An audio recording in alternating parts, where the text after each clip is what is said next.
Welcome to the CRMC Narragansett Bay SAMP Aquaculture Element Working Group. I'd like to thank you all for coming. I apologize for the technical difficulties this evening, but it looks like we're all here now. I believe our Deputy Director Jim Boyd and Director Jeff Willis should be joining us shortly.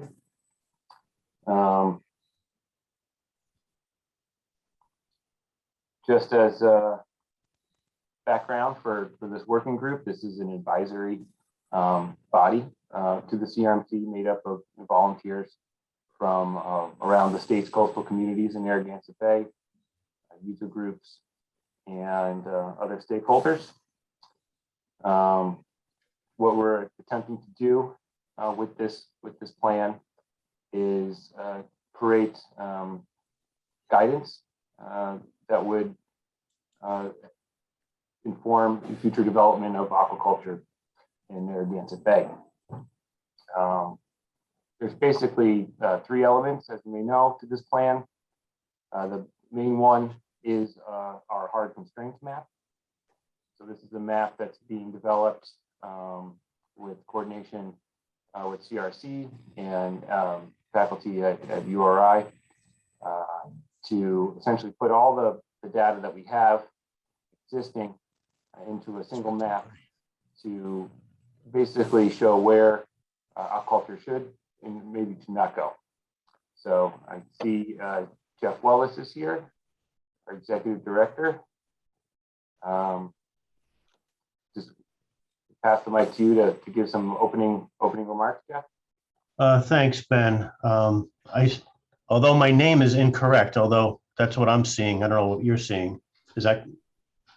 Yes, that's part of the technical difficulties we've had here. I believe Kathy will be able to correct that. Okay, that's fine. Short time here. That's funny. I just came from a meeting with Jamie, so it's interesting. We all entered, I think, as Jamie Haynesworth. So yeah, so no, appreciate everybody jumping on. This is great. This is wonderful attendance. This is another one of our aquaculture scoping meetings to gather input from by localized areas to look at what improvements we can make to our aquaculture program, from regulatory to notification, procedures, you name it. So we're trying to focus those efforts throughout the state and different areas of Narragansett Bay to help us come up with a better way to regulate, permit, get notification, educate folks on aquaculture. I'm really excited that there's this many people on. What we got almost 31 participants.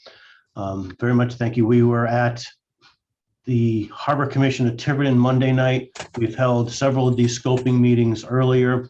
We've been working with a very direct group of stakeholders on how to look at aquaculture in Narragansett Bay. You all are probably very much aware that we have seen aquaculture grow in the salt ponds to a point where the aquaculturists know that they need other areas to farm, and they're looking to Narragansett Bay. In Narragansett Bay, there are a whole host of users and uses that need to be balanced with this new particular user group, if you will. And that's one of our jobs, is to figure out how best to balance that with what's going on. There are areas where aquaculture may be acceptable, and there are areas where aquaculture will not be acceptable. We need your help to figure that out. So with that, thank you all very much for coming on. Any ideas you have on the aquaculture processes, notification, regulations, et cetera, as I mentioned, are more than welcome. We'd love to hear all about them. So thank you all. Thanks, Jeff. And this is Jen McCann with the right name. Just as a little bit of logistics here, we are getting our names changed, so which is good. And this is, as you all know, we've been having sort of, we've had meetings with the West Passage and the East Passage, and now we're really today focusing on the Sakonnet area of Narragansett Bay to talk about these issues. If you have a question, you're welcome to use the raise hand like Donna Cook just did, or we're going to also look at the chat. You can also put your question in there or just put Q, and we will put you in the queue for asking the question. Donna, do you have something to say? Yes, can you hear me? Yes. Okay. First of all, I have a memo from the town administrator, Chris Cotta, and he doesn't seem to be here. So he's got quite a few issues that he wants to bring forward. So I'm going to bring that forward if that's okay. What's up? Hey, All I'm right. in this meeting and I have another one too. What's going on? Okay, are you muted? So it would be good if we could get muted. And Donna, just so you know, we have also met with several of you, if you could mute, thanks. We have met with the municipalities, and Chris, we do have a copy of that Okay. document. And also, we actually had a good extensive conversation with Chris as well. Jeff, Okay. you're unmuted, so do you want to say something? I will, Jen. Okay, Jim, go for it. Yeah, no, just to Donna's issue, Jeff and Ben and I were actually in the town of Tiverton earlier this week, and we met with the Harbor Commission there, where we had a great exchange of ideas. We got a lot of input from the committee and public members who attended. We went there. Ben had reached out to the chair of the Harbor Commission and asked if, given the issues being raised, particularly in the town of Tiverton, on 2 pending applications that have yet to go through the full permitting process. They have not yet been heard by the council, but we went to the commission to basically talk about the process, the general aquaculture permitting process, notification. And so we got a lot of good impact from the town there.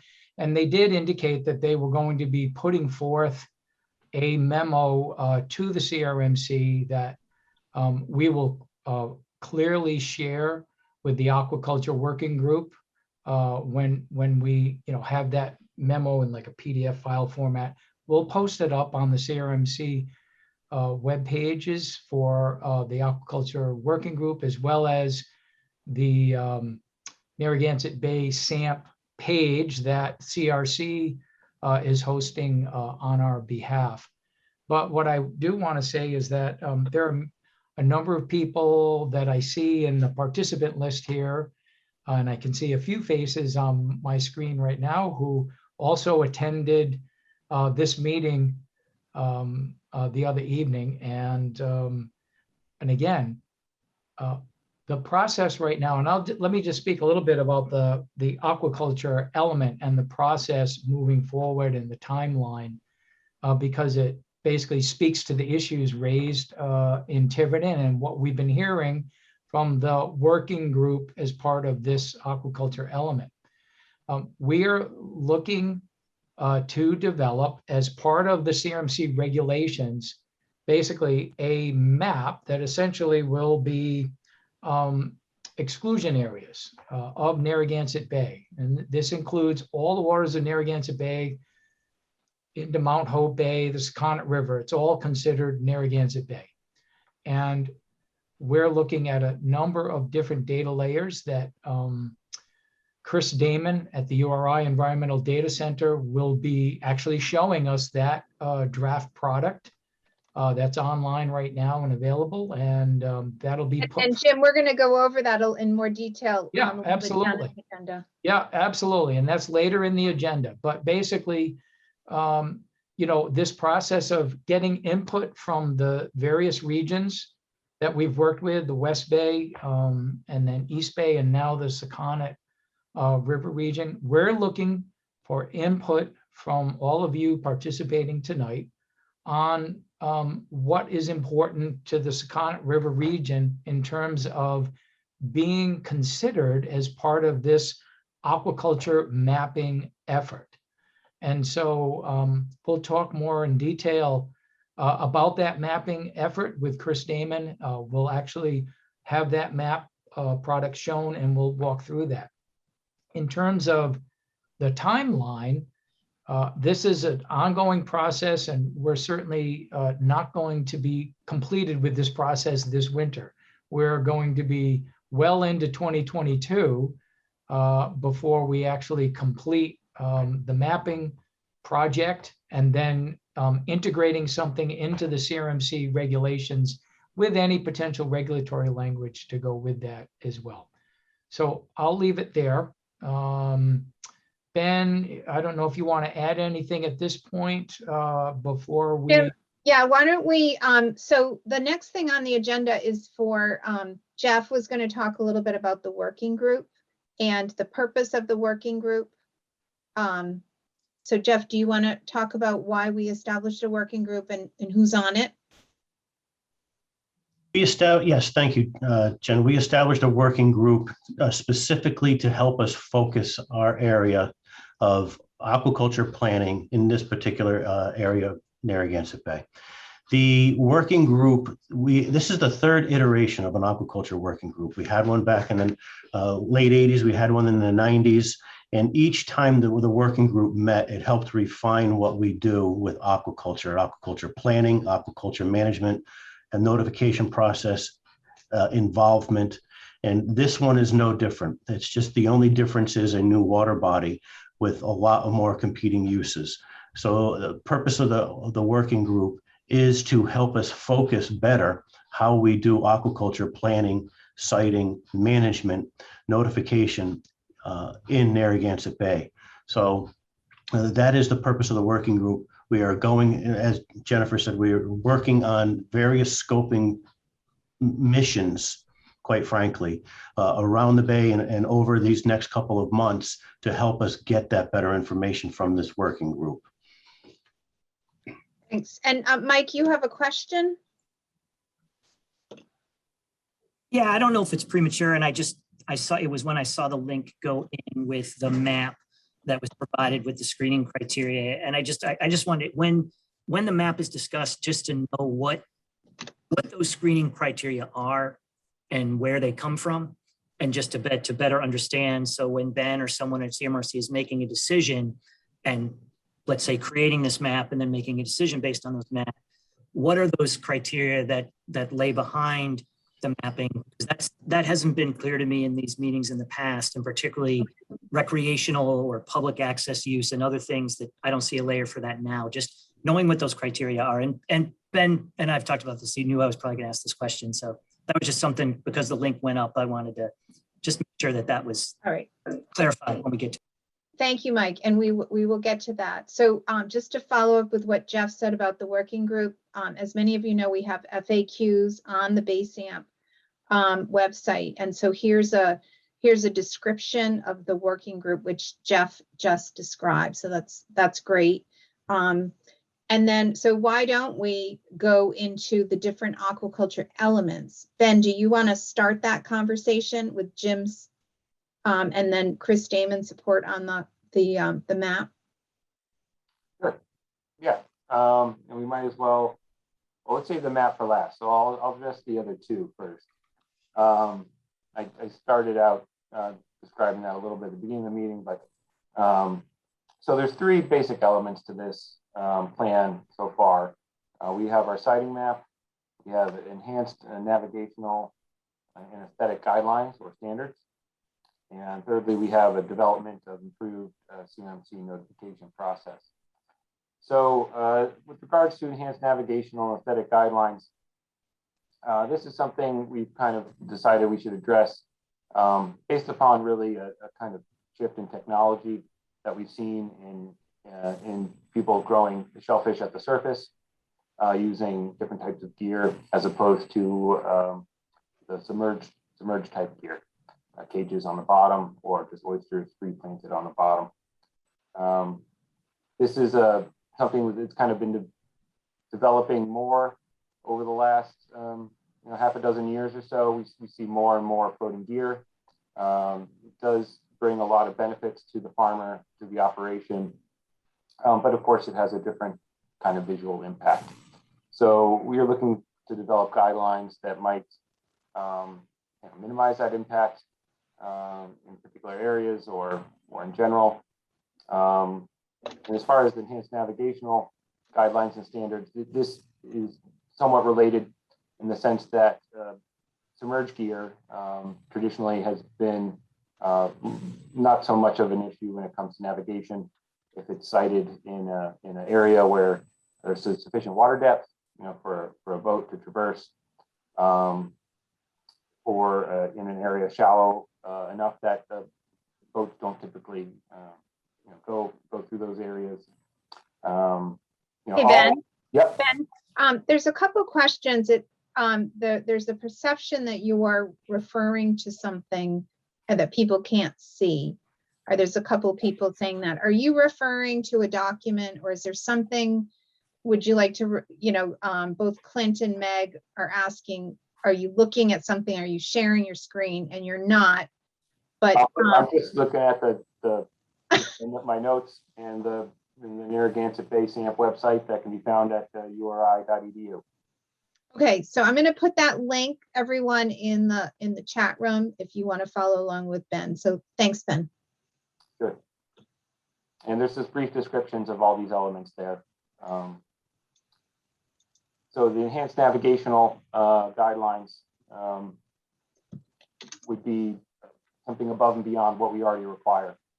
We do require that all leases are marked on the four corners with buoys, spar buoys or pop buoys, depending, that has the permit number on the buoy. With the floating gear, we have developed through kind of just the history with these sites and conversations with various other agencies like Coast Guard, basically practices that would require high-flying radar reflectors on the corners in addition to the buoy, and sometimes also solar-powered lighted corner markers. And these have been aids to navigation for sites that might pose a particular reason to have that aid to navigation. Anything like that is something that has to be registered with the U.S. Coast Guard as a private aid to navigation, PATON, if you will. So it's something that we want to explore further to see if there's certain standards that we should apply and incorporate into our regulations. In addition, we explored the concept a little bit of marking these leases on navigational charts, and ideally, I think the idea was floated that if we could get these on the interactive type navigational applications people use for chart plotting on their vessel, such as Navionics or something like that, that would also probably be beneficial. There are a few sites in Rhode Island that have been marked on nautical charts, but they're mostly normally categorized as, like fish traps or fish farms, and they don't have a particular coding for aquaculture. So that's something we're exploring. And then lastly, we have the siting map, which we've talked about a little bit. The siting map is basically consists of hard constraints. There's also some other data in there. Now I should define what a hard constraint is. It's essentially an area that is already, off limits for aquaculture for other reasons that exist to right now. We've just simply collected all the information we have on these hard constraints and lumped them into a map. So the map is basically kind of two colors, or really just one color. Yellow is the shading area, and that is for any number of reasons an area that would be off limits or where aquaculture would be strongly discouraged. So I don't know if that might be a good opportunity now to transition to Chris Damon and have him talk a little bit more about the mechanics of the map and how it was developed. Sure. So I am sharing my screen, and I am still moonlighting as Jamie, but that will be changed shortly. And can we see a map? Are folks seeing a map? Yes? Yep. Yes. Okay, very good. So I guess we'll start right off with with Mike's question, well, first, for those that don't know me, my name is Christopher Damon, and I am a research associate at the Environmental Data Center at URI. And in playing with maps and data, we have found that this type of interface is very useful. And when talking to data that covers a lot of area and a lot of different data layers, to make sure that everybody is looking at exactly the same information. And to Mike's point, this information, with a couple exceptions, this is all coming from what we're calling authoritative sources. So first, on the left-hand side of the screen, we have general large groupings of data. And for example, under the marine transportation list, by clicking the little arrow, you can see what is listed there. And we have tried to label all of these data with one, what it is, but also where it's coming from. So with respect to the anchorage areas, that is coming from the NOAA electronic nautical charts. The navigation channels are coming from both the Corps of Engineers and the NOAA electronic nautical charts. And so for all of these data, aquaculture and fish traps, these are coming from Rhode Island Department of Environmental Management. So we are not creating this data in-house. We are pulling the data directly from these different servers. So when an organization makes an update, the map is always reflecting the most current data that's being distributed. So as Ben mentioned, we have coded all of these, what are being called hard constraints, as a single color. And that is really for clarity, to keep things clear on the screen, because there is a lot of overlapping data. We don't want this information to get very cluttered. But in general, the number of overlapping layers in an area, the darker the color will be. And by clicking on a map, so in this case, off of the Naval Station Newport, when you click on the map, a little pop-up window will open, and this will tell you what layers are underneath. And in this particular location, we have two data layers. The first one, it's in the marine transportation group. It's danger zones or restricted areas, and it's provided by the NOAA electronic nautical charts. If more than one layer exists in an area, it'll tell you how many data sets are there, and you can click on it. And in this case, that location is also a shellfish harvest restriction prohibited area, and that is being served out by Rhode Island DEM. And any of ancillary information associated with that we have is also included in the table. So we have some of these hard constraints turned on. We also have something called ancillary layers that are turned off for clarity, but these are things such as this line in green, the upper bay, lower bay demarcation line that would drive the maximum aquaculture lease size that's possible in an area. The blue line is the approximate, what is that? That mean lower low water line. And in this case, you can see that we did develop this in-house at the Environmental Data Center. We have boat ramps from DEM and rights of way from CRMC. And all of these are to provide additional context for a location. We also have— They're not hard constraints, right, Chris?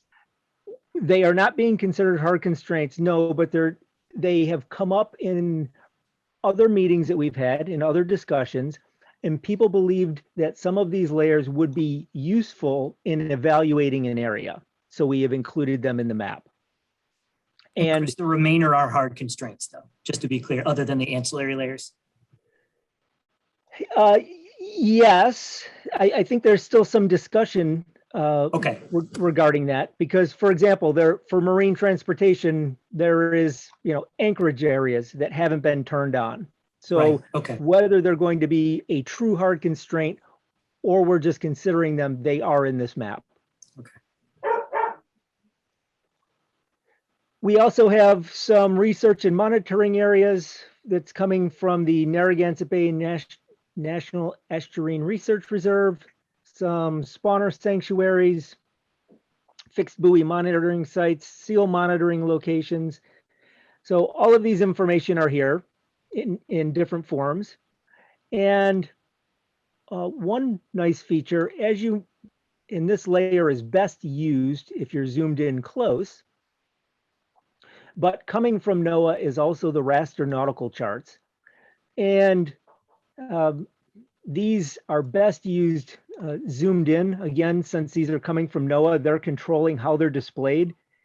And so it is scale dependent, which means as you zoom in, you get a more accurate or a higher resolution map of the area.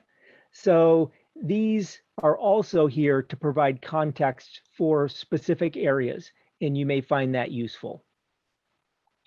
So all of this information is included in this map. The link is public, which is in the chat. So I encourage all of you to go to this map, and it looks like things are a bit slow this afternoon. But go to this map, save it, and spend some time looking around to see what's there. If information is missing, let us know, and we will work, if it's appropriate, we will work to include those layers in this map. So with that, I will stop and see if there are questions that folks have. Jeff Gardner has, what is a natural area? Natural areas, these are just another grouping that I made up. In this case, it's current and former eelgrass locations, along with the offshore boundary for the Narragansett Bay National Estuarine Research Reserve. So in this case, there's 3 layers that I've grouped together in something called natural areas. And these titles are more for keeping things straight in my head. So the term natural area doesn't mean anything specific. Jim, I see you're not muted. Do you have something to add to this? I did. Thank you, Jen. And thank you, Chris, for that overview of the map. So one of the primary reasons why we've had these 3 region-specific meetings, today being Sakonnet River, previously East Passage and West Passage, is to get input from folks who are familiar with the Sakonnet River and provide to us any information that you believe from a hard constraints, for example, is missing. Now, when we zoom into the Sakonnet River, we don't see a lot of shaded area. So we're looking to all of you who know the Sakonnet region well, and to identify what you believe is necessary information that should be exhibited on, the Narragansett Bay map server here, and in particularly relevant to the Sakonnet River. So we're looking for some input, and we'd like to hear some suggestions from folks. Jim, there's, and I know you've answered this question, and it never gets old, can you talk a little bit about what you mean by hard constraints? Yeah, so Ben mentioned it earlier. So a hard constraint is basically a legally defined, whether through federal regulation or state regulation, that essentially is off limits to aquaculture. One example, the large shaded areas that were in the East Passage adjacent to Naval Station Newport, going up towards Gould Island and then up to almost Pine Hill Cove inside of Prudence Island. So these are defined in federal statute, and these are areas that prohibit, for example, the dragging of nets, anchoring, and fishing. So clearly, the federal government does not want activities that potentially could interfere with their submersible, underwater vessel, research exercises. There's acoustic arrays in these shaded areas, et cetera. So these are off limits to, particularly for anything that would be anchored into the bottom, which certainly would be aquaculture. Other hard constraints would be, for example, within CRMC regulations, we prohibit aquaculture over recently, identified eelgrass beds that are shown on the most recent eelgrass coverage for the entire state of Rhode Island. Our regulations do not allow new aquaculture operations over existing submerged aquatic vegetation, namely eelgrass and widgeon grass. Those are what we consider hard constraints, and there's other examples. So we're looking to see if there are other hard constraints that we've not yet identified for Narragansett Bay. And tonight, again, we're focused on the Sakonnet River. So we definitely want to hear some input from this group of attendees this evening. Jim, this is Clint Clemens speaking. And thank you for your input on this. If we can pull up that chart again, I'll just give you a little discussion and information about how the Sakonnet River is used. So let's take a look at that chart one more time if we can. Okay, so let's zoom out so that we see the Sakonnet Point. Okay, so let me just cover a little bit of offshore traffic and how it works here.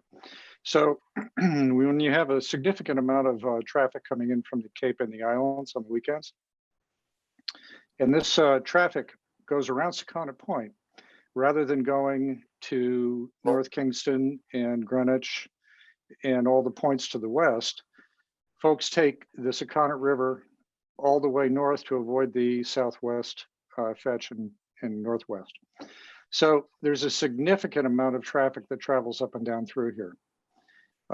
Furthermore, from High Hill Point to Sepowet Point, and a little bit to the north of that, you have a very long established windsurfing, kiteboarding, wing foiling community that is, it's not unknown to have people get out of control and get blown downwind significantly. And, a one-way trip from Fogland, either on the south side or wherever, all the way up into Sepowet and up beyond that, happens probably at least once a month. And this is a year-round activity. Furthermore, the Sepowet area, the marsh area, and around the point, you have, as we spoke about the other night in our meeting, you have a significant amount of, let's see, shall I say, underserved communities going around to the Emily Rucker Preserve to the north, and then back down to the marshland, which is the launch point. So the amount of traffic that goes through that area, if you look at how the channel runs and it pinches the east side of the upper part of the Sakonnet. And what that does is it forces really small boat traffic and inexperienced boaters to the east side of the channel. So you can see how none 10 there, and you can see the Emily Rucker Preserve. So that's over the northeast of Sepowet Pond. And the other thing that's interesting about this area, so if you start out in a kayak from down by the beach of the Sepowet marshes, there's a lot of fishing that goes down there. I've even seen horseback riders riding through that area. And it's the only beach that does not require an entry fee. And so it's quite popular. It's quite popular with people not only from Rhode Island, but also nearby Massachusetts. What you see is a lot of traffic around there, but you see these little salt ponds that are involved in here that go into Sepowet Point.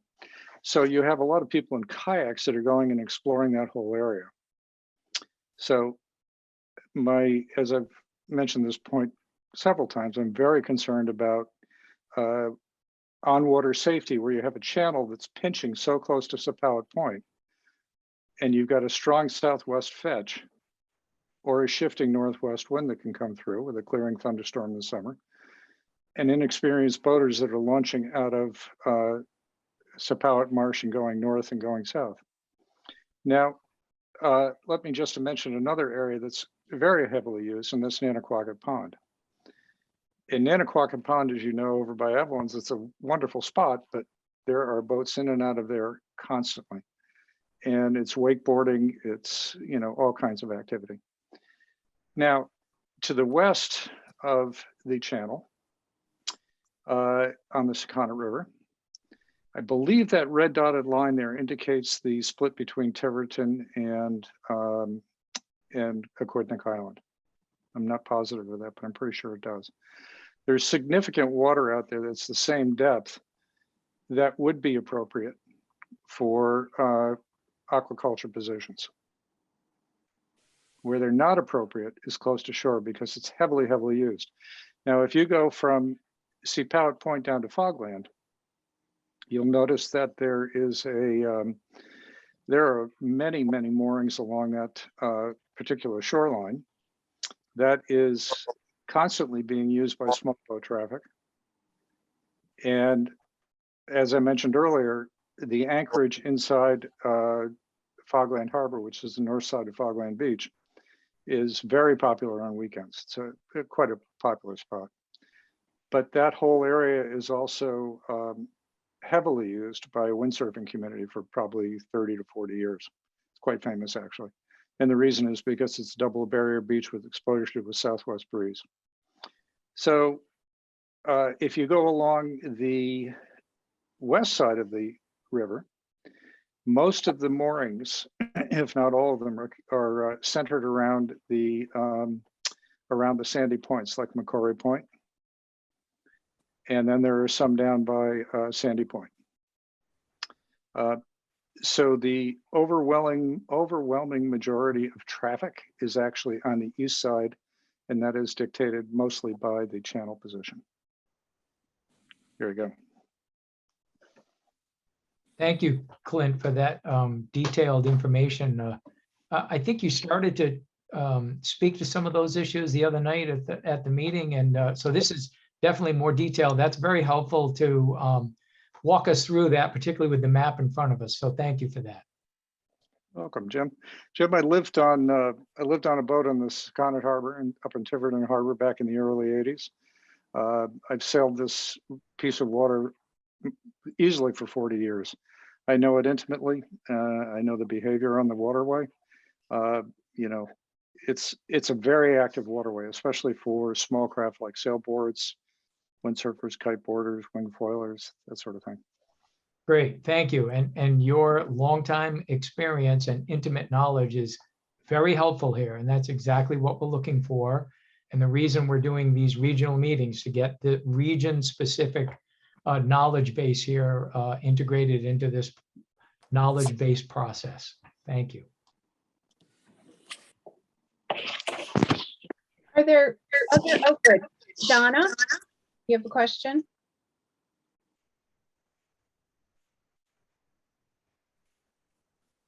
Go ahead, Donna, if you want to unmute yourself and.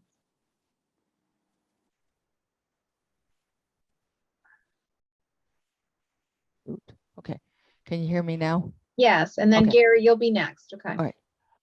I just want to say, Sakonnet Point, I don't live in Little Compton, but I do go up there to enjoy Sakonnet Point. Lots of boating. There's a boat club. There's also a beach that is open to the public now. And I go to that beach and the boats come right in to the shore. Plus people are swimming. Lots of boating. Or going to probably Martha's Vineyard and that sort of thing. Once again, I'm not a boater, or I'm just an observer as to what activity is going on. And it's people are enjoying the recreational area for swimming, boating, kayaking. They even use rowboats and motorboats in that area. And I believe there's even a sandbar that that you can actually walk to when it's low tide. And we're talking where the Sakonnet lighthouse is, that area there.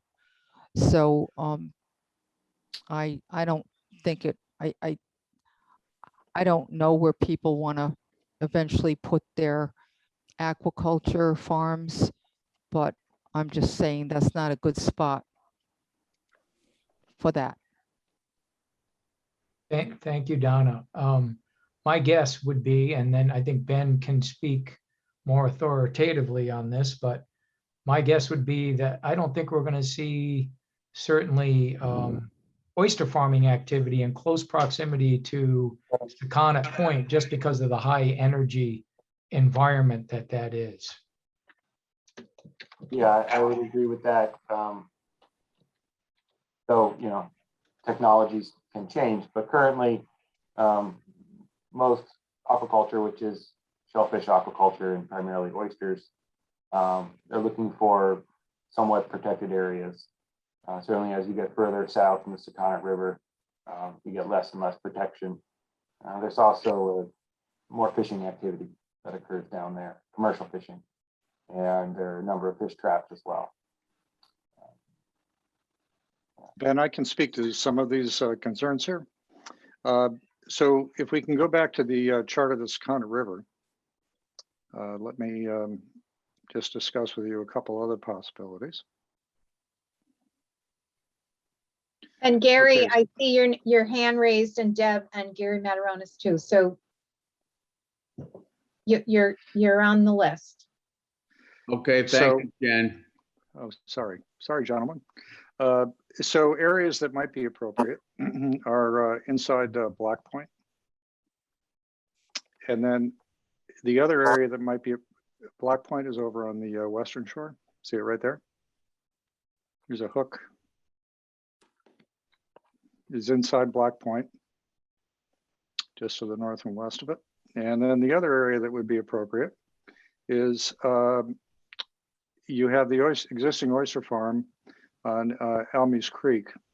So there's a small mooring area at the end of Town Way in the 1 feet of water there.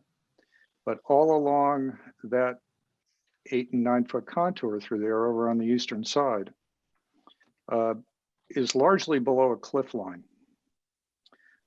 So it wouldn't be visible from the shore. And it's hardly ever used for navigation over on the east side. So it's right off of where Patton Drive, between there and north. See Patton Drive at the very bottom of the screen? There you go. So from there down past Brown Point and all that side of the river would be appropriate. The other thing is that it is in the lee of the strong easterlies, which we get in terms of a swell. So either a southeast breeze or a, certainly during hurricanes or foul weather. So where your strongest well, it may be exposed to a little bit to the southwest. The swell is generally diminished by the time it gets to at least Brown Point. And that area is very lightly used. So I yield to whoever I interrupted. I'm very sorry, sir. All right, thank you, Clint. Gary Crosby. Yes, thank you. We have in our harbor management plan, we had to very carefully delineate where our mooring fields are in all around the coast of Portsmouth. And I think that might be, considering that shell fishing is not permitted in our mooring fields, I think that might be a good hard constraint to a data layer to add to the map. It used to be, in ancient times, our mooring field was just 500 all along the entire shore, all the way around Portsmouth. And so in our last iteration of the harbor management plan, we had to sort of chunk it up a little bit and leave areas that were not mooring fields. They're certainly available to riparian moorings, but we do have very carefully delineated mooring fields that might be useful to put on the map. So Gary, this is Chris Damon, and I will say that transferring approved harbor management plans, the mooring fields that are in those that CRMC has, that's on my plate. So, good. yep. So I am going through the process now of taking those coordinates and turning them into a layer that can be added to this map. Excellent. That's good. That's good news. All set, Gary? Yes, thank you. Okay, Kenny? Sure. Can you guys hear me okay? Yep, Could thanks. you pull up the map again? I just wanted to give you guys some areas where there's local recreational fishing. So if you zoom into Fogland and we look north from Fogland, per what Clint was saying, that waterway up to outside the Sepauwett Marsh, and then just around to that little pond there on the point I know that all that is accessible from the parking lot. People frequently fish there, spin fishermen along that shoreline.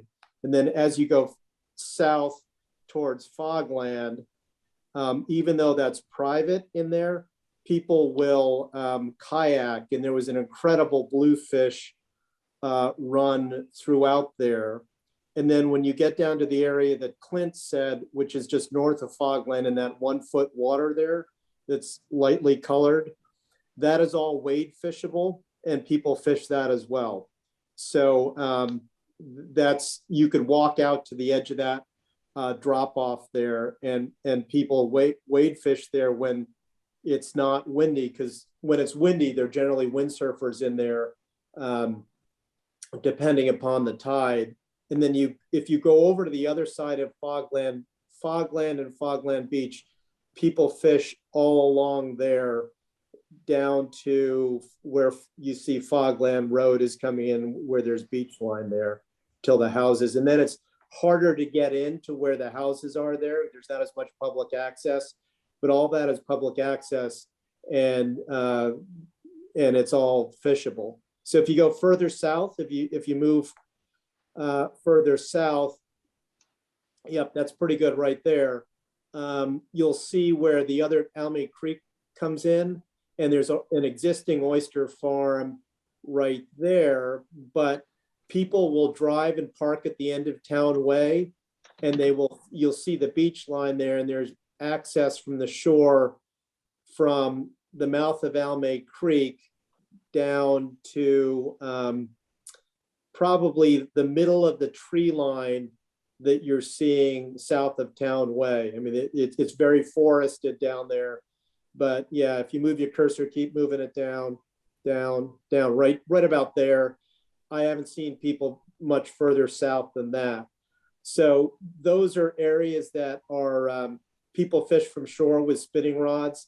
And again, as you guys know, I've said spinning rods, you'll cast 300 feet at least, or 400 feet, depending upon the size of the rod. And there are quite a few people who park there. So Town Way is a public access point, and then people walk along that beach as well. So that is just what I know. And I fish those waters all the time and see people there all the time. So I just wanted to give you that feedback. And I think roadie fly fishers also will tell you some of those areas. I mean, they have regular outings there. So that's all I wanted to chime in. So thank you for the opportunity. Great. Any comment for Kenny? Ken or Jim? Jeff? Just thanks for that list, Kenny. Is it possible that you might want to just put that in an email to Ben and I? Happy to do it. With that list, please, just to make sure we don't miss it. Okay. Thank you. We're also recording this session, so you Yeah. can hear it over and over again if you want. And I will outline it on a map for you, so you can see it. Thank you. Kenny, can you, when we're talking, a lot of times we talk about seasonality as well. If there's any type of, when it's more popular at certain times of the year would be helpful as well. Will do. I'll let you know. Great. Okay, Gary.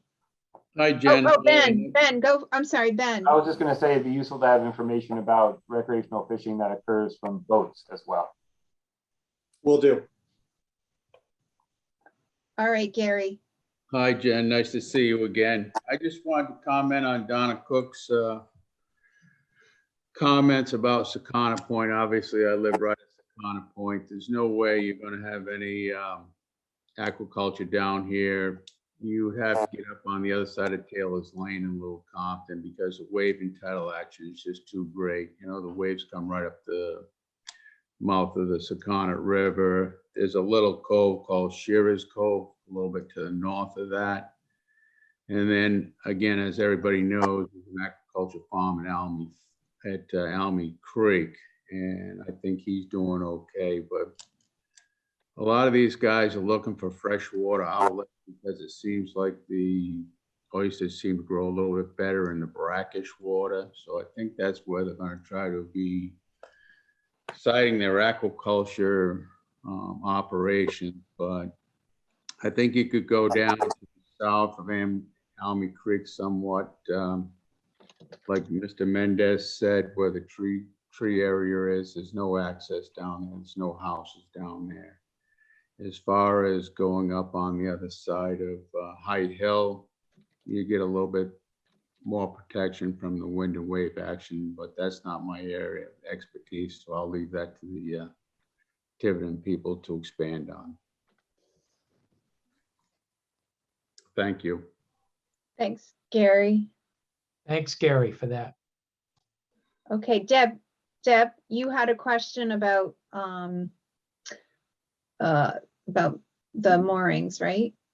Yes, since Tiverton is still working on their harbor management plan, and approved harbor management plans can have their mooring fields mapped. My question is the map going to remain a dynamic entity beyond the SAMP process? Or when the SAMP is complete, is the map closed? Like, I anticipate Tiverton's harbor management plan will be complete and approved during the SAMP process, but my question is the larger one. What happens when the SAMP is done? Is the map complete? Does the map change as towns change, as uses change? What happens at the conclusion? I'll try and answer that, Deb. So your first assumption is correct. What we would integrate into the map now are those harbor management plan mooring fields that have been approved and have current approval from the CRMC. Those will be integrated into the map. We expect that the map will be a living feature, if you will, as part of the Narragansett Bay SAMP. But in terms of what we would bring into regulations within our red book would essentially be a static map. So there'll be a shaded and then unshaded areas on the map. And the shaded areas would be where essentially we would consider aquaculture excluded or at least very strongly discouraged. That doesn't mean, however, that we certainly anticipate that things will change into the future. And that's why we would amend regulations, which we do and have done for, some 4 decades now. So for example, if Tiverton, if we get to the point where we have a constraints map developed, say, let's just pick next July 1st. And then we go through the regulatory process to integrate that map into the red book as regulatory aspect.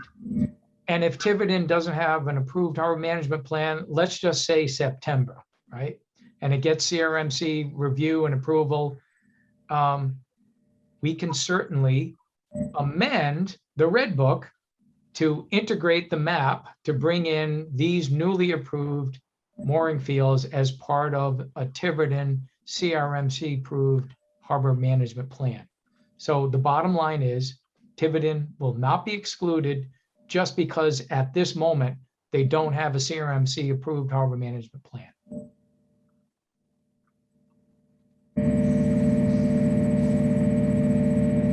Okay.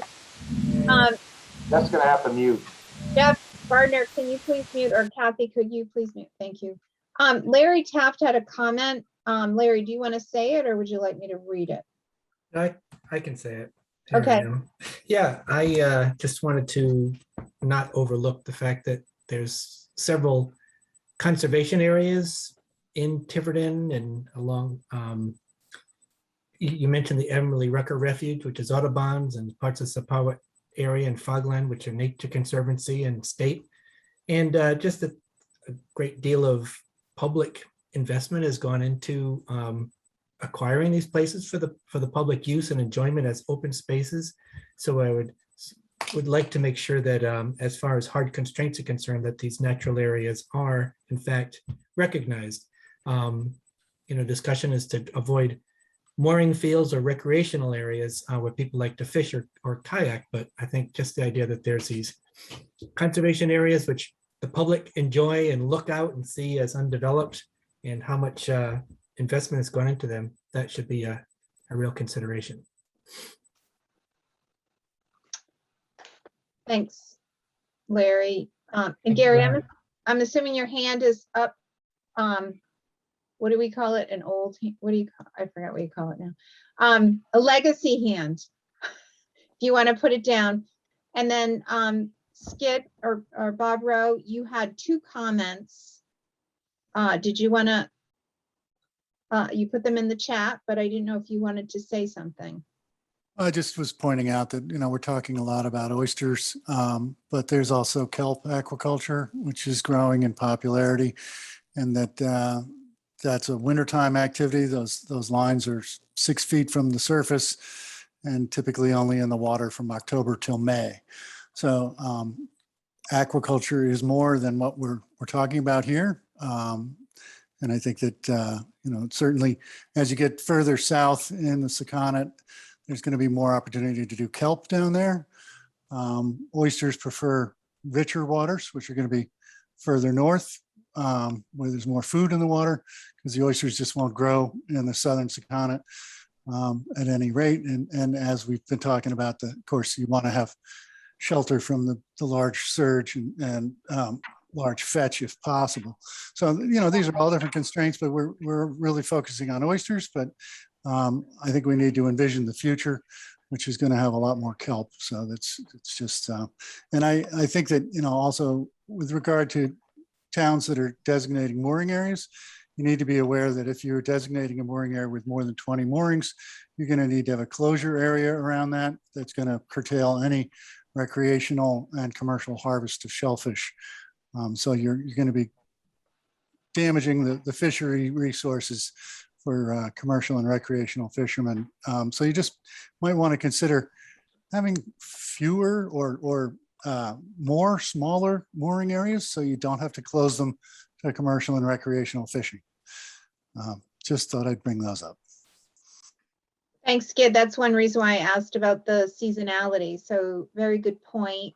And Clint had another question. Maybe Ben or Jim or Jeff could answer to follow up with a mooring question. Can the mooring leases be broken down in size so they don't block shoreline access? Do you guys want to take that? Yeah, sure. So typically what happens with harbor management plans is that first rests with the town. They're authorized under state law to develop harbor management plans. And it's usually a harbor management committee within the town that develops harbor ordinances along with maps showing their proposed mooring fields. And so it's really the town that's going to decide where they think initially what, the draft mooring fields should look like, where they would be located to best serve the interests of the town and the public. And then that has to go through a vetting process through the CRMC to make sure that it meets all of the regulatory requirements in the Red Book for harbor management planning. So just to directly answer your question, Clint, with regard to mooring size and blocking public access, well, the town should be cognizant of public access points. They need to be considered as part of harbor management planning done through the Harbor Management Commission, local Harbor Management Commission. And then it would be reviewed And usually there's several iterations between the CRMC harbor management planning specialist and the committee. And we've have a longtime employee here, Kevin Cute, who has done harbor management planning, works directly with the harbor management commissions, comes and works with them in the town, guides them through the process. And the towns usually go through several iterations before a final draft is then approved by the town and then brought forth to the CRMC for approval. So Jim, I guess my question is more to the point of there's a particular oyster farm that's been approved but never installed that's between Sepauwett and Fogland. And it's a 9-acre farm. And so if you're contemplating more farms of that size, what essentially happens is it blocks the access for the significant amount of traffic coming off the moorings and along the coastline there. That was a previous application that was withdrawn. Okay, it's still active on the. We keep up all previous applications on the map as a matter of public record.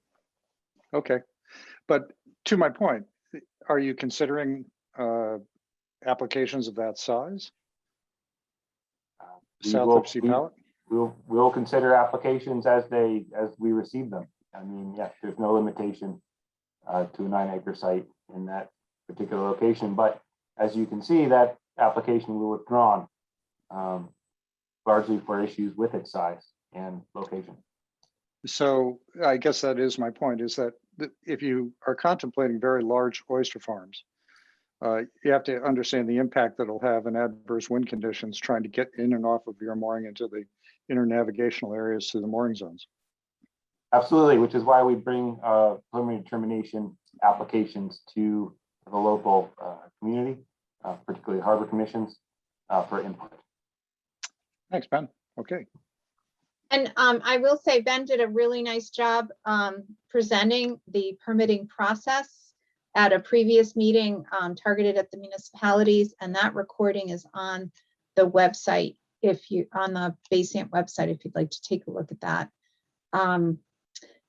Jeff Gardner has a question.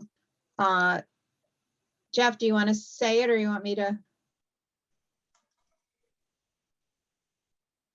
I'll say it. Okay, I got it. A hard closure for natural areas is a huge change to CRMC policy and would need a lot of public hearing, correct? Yeah, any change to CRMC regulations would require public hearing. Yeah. Go ahead, Jeff. Well, and this process will result in probably regulatory changes months from now. And that has to go through the actual state process that demands public hearings. So there will be opportunities for sure, if indeed we have changes that are suggested here.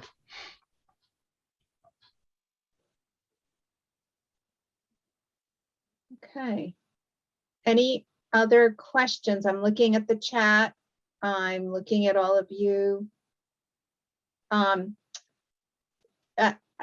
Since we're having a little pause, I am going to put something in the chat. We are having a speaker. Maybe some of you know Professor Dennis Nixon on October 26th from 4 to 5. We're going to have a webinar, and Dennis is going to talk about the conflicts between public and private rights along Rhode Island shore.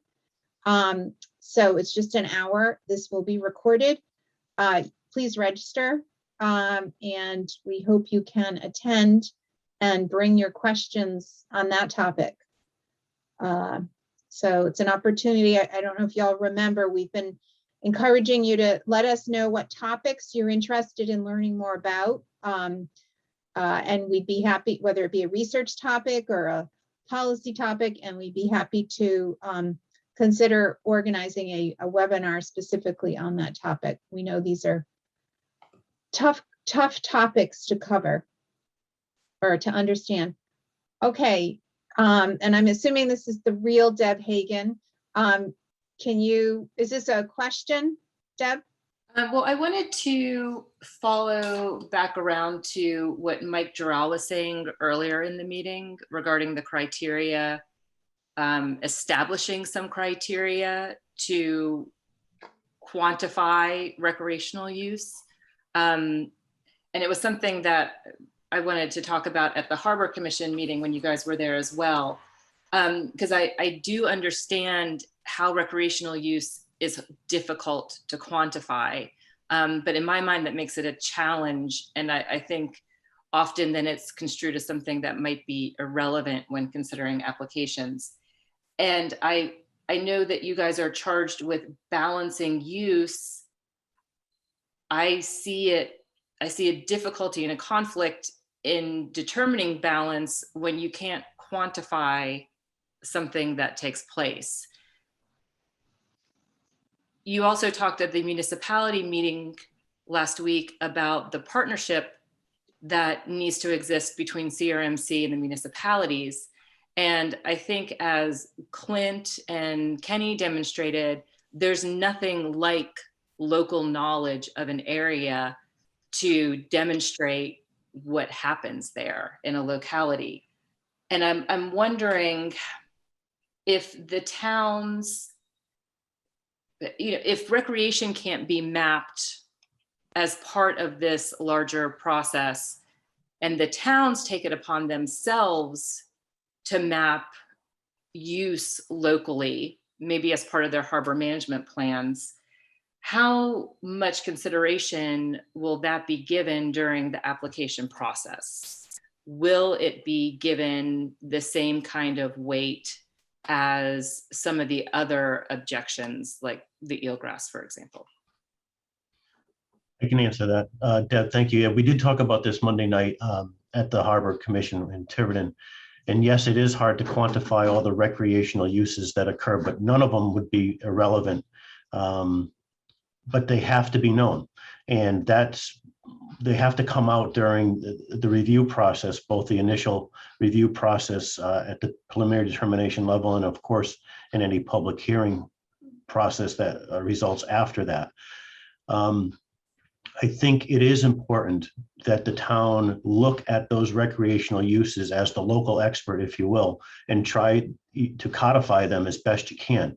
I think you're going to get, and we saw this in a particular hearing process that we just held over the spring, where you had both sides of the recreational equation come out in force, saying that yes, there was a lot of recreation, no, there was not, but and that would have to be weighed during the review process. But again, if the town has the ability to quantify as best it can, and I think you're right, the harbor plan is probably the vehicle to do so, then it should take a crack at it for sure.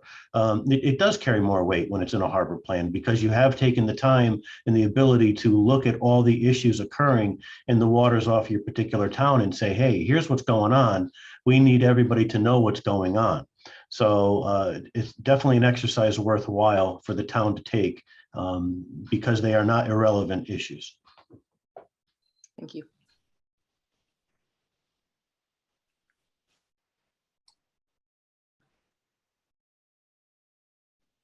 All right. I'm looking, I don't see any other question. Ben or Jim or Jeff, do you have something you'd like to add about any of the things you've been listening to, or? Oh, Donald, right? Correct. Thank you. I'm a resident of Tiverton, and one of the questions I had is, I watched or was participated in the webinars that CRMC and I think it was University of Rhode Island put out regarding social justice and access to the water. And my recollection of some of the information that was provided during those webinars came from CRMC information and other information that was gathered by your partner, which showed in various areas a lot of recreational use or a lot of public access use. How much of that information does CRMC look at when they're reviewing these applications? Because that's information that's been provided by you guys. Yeah, and it's new information to us, actually. That research that you were talking about was done by the Narragansett Bay estuarine program that looked at equity issues and access and how people use the shore.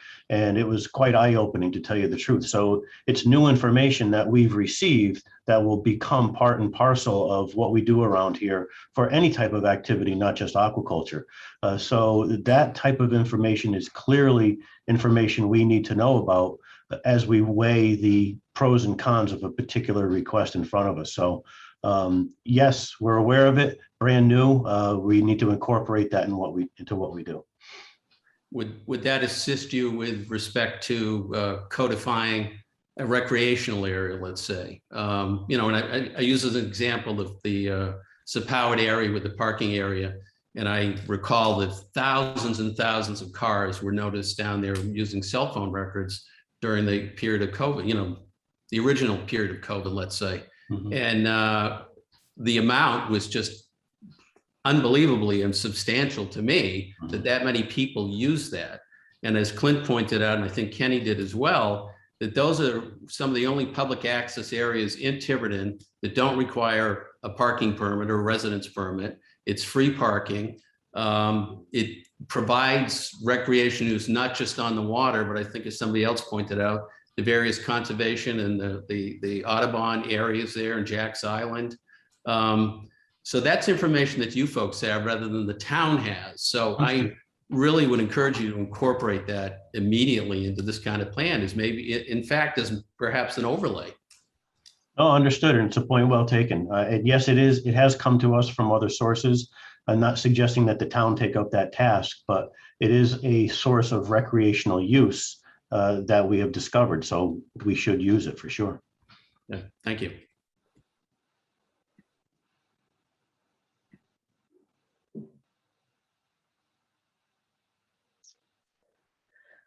Okay. So that was the, you know, the purpose of this meeting was to talk about the different components of the aquaculture element and understand some of your concerns and opportunities as we move forward. I think we've done that. This is last call. If anyone has any comments, if not, Robbie Hudson, you've been very quiet during this hour. No comments. Okay. So as far as next steps are concerned, just to let you, and then I will pass it to Jeff to conclude, but just some information. So as far as next steps, as I mentioned, this is recorded. This will go on the website. We'll also put together some summary notes for y'all to share with others. That's important. We did mention that, you know, again, we've been targeting and folks talking about Sakonnet here because we recognize that different parts of the bay are unique. And so the focus is on Sakonnet. We've been doing this with the West Passage as well as the East Passage, having, and these are all recorded and online if you're interested in hearing concerns and comments from those parts of the bay. I know Rhode Islanders don't travel much, so you might learn something. And we've also been meeting with the municipalities, the working group representatives from the municipalities, and that's also online to really understand where the municipalities are coming from and how we can incorporate some of your specific concerns and issues as well. And again, we've met with other resource users as well as we move forward. I've mentioned the October 26th event with Dennis Nixon. We hope you can participate. And again, please let us know if there's other topics you would like to hear about. And with that, I'm going to pass it to Jeff. Thank you. Thank you. Who will take us home? Take us home. All right. In a good way. I looked that up, Jeff. Did you? I did. Like I mentioned at the beginning, we have 32 folks that took the time to give us some incredibly good insights. So thank you for taking that time. This was very valuable.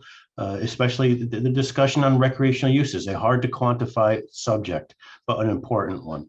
A lot of what was said, obviously being recorded, and like Jen said, notes are going to be taken.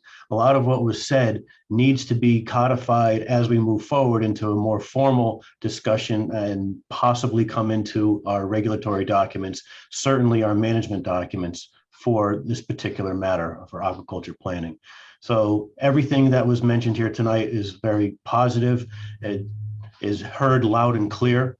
And we want to continue these conversations, this one being a very good one. So thank you all for taking that time and offering those suggestions.